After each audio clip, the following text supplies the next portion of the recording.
राधे राधे भक्तों, स्वागत है आपका आज हमारे एक नए वीडियो में। मित्रों, आज का वीडियो बहुत ही खास होने वाला है। भगवान श्री विष्णु की कृपा आपको मिलने वाली है। एकादशी तिथि भगवान श्री विष्णु को अत्यंत प्रिय है। इस एकादशी व्रत का निष्ठा और श्रद्धा पूर्वक पालन करने से मनुष्य के सभी मनोवांछित वर प्राप्त हो जाते हैं और सबसे दुर्लभ भगवान श्री कृष्ण की शुद्ध भक्ति भी प्राप्त होती है। इसलिए अगर कोई मनुष्य संपूर्ण वर्ष के और किसी व्रत पर्वों का पालन नहीं भी कर पाता है, लेकिन अगर वो वर्ष में आने वाली प्रत्येक एकादशी का श्रद्धा और नियम पूर्वक पालन करता है, तो उसे सभी व्रत के पालन का फल स्वतः ही प्राप्त हो जाता है। और ऐसे ही परम पुण्य प्रदायक एकादशी है विजया एकादशी, जो कि प्रत्येक वर्ष फाल्गुन मास के कृष्ण पक्ष में आती है। इस एकादशी को विजया एकादशी इसलिए कहते हैं क्योंकि इसी एकादशी का पालन करके भगवान श्री रामचंद्र ने रावण के साथ युद्ध किया था और माता सीता की रक्षा की थी। इस प्रकार ये विजया एकादशी मनुष्य को हर क्षेत्र में विजय और सफलता प्रदान करने वाली एकादशी है। तो चलिए आज के इस वीडियो में हम देखते हैं कि ऐसे शुभ और मंगलमय विजया एकादशी इस बार कौन से दिन आ रही है। इस दिन के विशेष शुभ मुहूर्त कौन से हैं? पूजा करने का समय कौन सा है और अगले दिन पारण करने का समय क्या रहेगा? तो आइए आज के इस वीडियो को आरंभ करते हैं। इस बार ये विजया एकादशी आ रही है 24 फरवरी 2025 सोमवार के दिन ये एकादशी तिथि आरंभ हो रही है। 23 फरवरी 2025 रविवार को दोपहर 1 पर और पूर्ण होगी। इस बार की एकादशी तिथि वैसे तो 23 फरवरी को ही दिन में आरंभ हो जा रही है, लेकिन क्योंकि हम अपने वैदिक शास्त्रों में किसी भी तिथि या व्रत पालन का आरंभ सूर्योदय से करते हैं, इसलिए हम इस बार की विजया एकादशी का पालन भी 24 फरवरी सोमवार के दिन ही करेंगे, क्योंकि इसी दिन प्रातः काल सूर्योदय के समय में एकादशी तिथि विमान है। दशमी तिथि पर यानी कि एकादशी से एक दिन पहले संध्या में भारी अन्न भोजन नहीं लेना चाहिए। रात्रि में ब्रह्मचर्य का पालन करते हुए अपनी इंद्रियों को संयमित रखते हुए परम भगवान श्री कृष्ण के चरणों का ध्यान करते हुए शयन करना चाहिए और अगले दिन एकादशी के दिन प्रातः ब्रह्मा मुहूर्त में उठ जाना चाहिए। उठकर स्नान इत्यादि से स्वच्छ होकर भगवान श्री कृष्ण की मंगला आरती करनी चाहिए। अगर घर पर नहीं कर सकते तो मंदिर में जाकर या फिर ऑनलाइन उसके दर्शन अवश्य करने चाहिए। तत्पश्चात भगवान के समक्ष जाकर एकादशी व्रत का संकल्प लेना चाहिए। तुलसी देवी की पूजा अर्चना करनी चाहिए।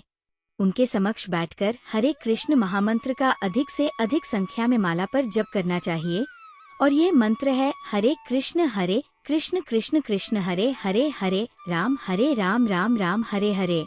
इस महामंत्र की कम से कम 8, 16, 25 या 32 माला का जप एकादशी के दिन अवश्य करना चाहिए। संपूर्ण दिन में उपवास का पालन करना चाहिए और जैसा कि आप जानते हैं, उपवास यानी भगवान के नजदीक वास करना, अर्थात इस दिन अधिक से अधिक हरे कृष्ण महामंत्र का जप करना, उनकी लीला कथाओं का श्रवण करना और वैदिक ग्रंथों का अध्ययन करना जैसे कि श्रीमद् भागवत, भगवद गीता इत्यादि। और दूसरा, उपवास का अर्थ होता है अन्न से दूर रहना, यानी एकादशी के दिन हम उपवास में किसी भी प्रकार के अन्न जैसे कि गेहूं, बाजरा, दाल, चावल, इन सभी चीजों से बने हुए किसी भी खाद्य पदार्थ का सेवन नहीं करते। कुछ लोग संपूर्ण एकादशी व्रत निर्जल करते हैं, लेकिन सबके लिए ये संभव नहीं होता है। इसलिए एकादशी व्रत के दिन आप उपवास में फल, दूध, कंदमूल, फलों का रस, सखा मेवा और एकादशी प्रसाद लेकर भी उपवास रख सकते हैं। इस संपूर्ण एकादशी के दिन में अधिक से अधिक भगवान के ऊपर हमारे मन और चेतना को केंद्रित करने का प्रयास करना चाहिए। संध्या के समय भगवान को दीप अर्पित करना चाहिए। तुलसी महारानी के सामने दीप प्रज्वलित करना चाहिए और उनके समक्ष बैठकर हरे कृष्ण महामंत्र का कीर्तन करना चाहिए। अगर संपूर्ण रात्रि जागरण कर सकते हैं तो अच्छी बात है। अगर नहीं कर सकते तो रात्रि में भगवान को याद करते हुए उनकी लीला कथाओं का स्मरण करते हुए शयन करना चाहिए और द्वादशी के दिन प्रातः ब्रह्मा मुहूर्त में उठ जाना चाहिए और एकादशी के दिन की तरह ही मंगला आरती करनी चाहिए। तुलसी महारानी की सेवा पूजा करनी चाहिए और तत्पश्चात भगवान के लिए सात्विक अन्न भोग बनाकर उसमें तुलसी पत्र रखकर भगवान को प्रेम पूर्वक अर्पित करना चाहिए और उसी प्रसाद के साथ स्वयं भी पारण करना चाहिए। पारण करने से पहले अब अपनी क्षमता अनुसार कुछ न कुछ दान अवश्य देना चाहिए और यह संपूर्ण द्वादशी का पारण निर्धारित समय के अंदर ही होना चाहिए। इस प्रकार आप पूर्ण मनोभाव और श्रद्धा के साथ आने वाली इस विजया एकादशी का पालन कर सकते हैं और उसके संपूर्ण फल को प्राप्त कर सकते हैं। तो यह थी आने वाली विजया एकादशी के विषय में संपूर्ण जानकारी। अगर आप इस एकादशी की पौराणिक कथाओं को सुनना चाहते हैं तो आपके अपने इस चैनल को सब्सक्राइब करके रख सकते हैं, क्योंकि यहीं पर हम इससे जुड़ी हुई अनेक पौराणिक कथाएं लेकर आएंगे।